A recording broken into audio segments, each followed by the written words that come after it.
Police station ಅಲ್ಲಿ ಯಾರು complaint ತಗೊಳ್ತಾ ಇಲ್ಲ ಅಂದ್ರೆ ಸಂದರ್ಭದಲ್ಲಿ ನಾನು ಪೊಲೀಸ್ ಸ್ಟೇಷನ್ ಹೋಗಿದ್ದೀನಿ ಕಂಪ್ಲೇಂಟ್ ತಗೊಂಡಿಲ್ಲ ಅಂದ್ರೆ ಇದರಲ್ಲಿ ನೀವು ಮಾಡುತ್ತೀರಿ ಅಂದ್ರೆ ರೆಕಾರ್ಡ್ ಅಲ್ಲಿ ಇದು ಡಿಜಿಟಲ್ ಆಗಿ ಇದು ಎವಿಡೆನ್ಸ್ ಆಗಿ ಇರ್ತದೆ.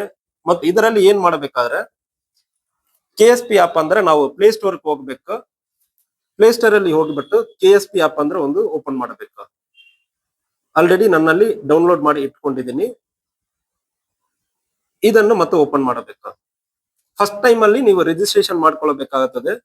ಸೊ ನಮ್ಮ ಕರ್ನಾಟಕ ಸ್ಟೇಟ್ ಪೊಲೀಸ್ ಆಪ್ ಅಲ್ಲಿ ರಿಪೋರ್ಟ್ ಇನ್ಸಿಡೆಂಟ್ ಅಂದ್ರೆ ಬರ್ತದೆ. ಇದು ಕನ್ನಡದಲ್ಲಿ ಕೂಡ ಬರ್ತದೆ. ನಿಮಗೆ ವೆರ್ಷನ್ ಅಲ್ಲಿ ಲ್ಯಾಂಗ್ವೇಜ್ ಸೆಟ್ಟಿಂಗ್ಸ್ ಅಲ್ಲಿ ಹೋಗಿ ಕನ್ನಡ ಬೇಕಾ ಇಂಗ್ಲಿಷ್ ಬೇಕಾ ಅಂದ್ರೆ ನೀವು ಮಾಡ್ಕೊಳ್ಬಹುದು. ಈಗ ರಿಪೋರ್ಟ್ ಇನ್ಸಿಡೆಂಟ್ ಅಂದ್ರೆ ಇರ್ತದೆ.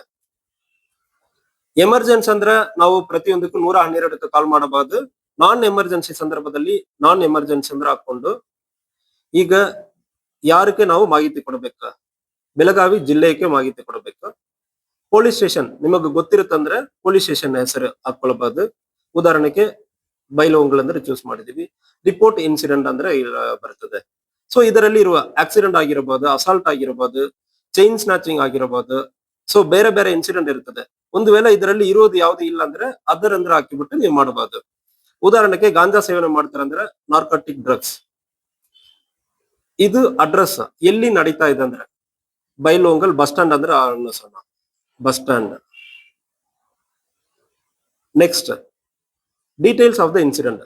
ಯಾರು ಮಾರಾಟ ಮಾಡ್ತಾರೆ, ಎಲ್ಲಿ ಮಾರಾಟ ಮಾಡ್ತಾರೆ, ಅವ್ರ ಕಾಂಟ್ಯಾಕ್ಟ್ ಡೀಟೇಲ್ ನಿಮಗೆ ಎಷ್ಟು ಗೊತ್ತಿರುತ್ತದೋ ಅಷ್ಟು ಡೀಟೇಲ್ ಅನ್ನು ನೀವು ಕೊಡಬಹುದು.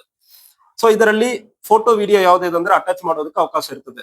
ಇದನ್ನು ನೀವು ಬೇರೆ ಬೇರೆ ಕಾರಣಗಳಿಗೂ ಯೂಸ್ ಮಾಡಬಹುದು. ಒಂದು ಮುಂದಿನ ದಿವಸಗಳಲ್ಲಿ ಯಾರು ನೀವು ಕಂಪ್ಲೇಂಟ್ ಕೊಟ್ಟಿಲ್ಲ ಅಂದ್ರೆ ಹೇಳೋದಕ್ಕೆ ಅವಕಾಶ ಬರೋದಿಲ್ಲ.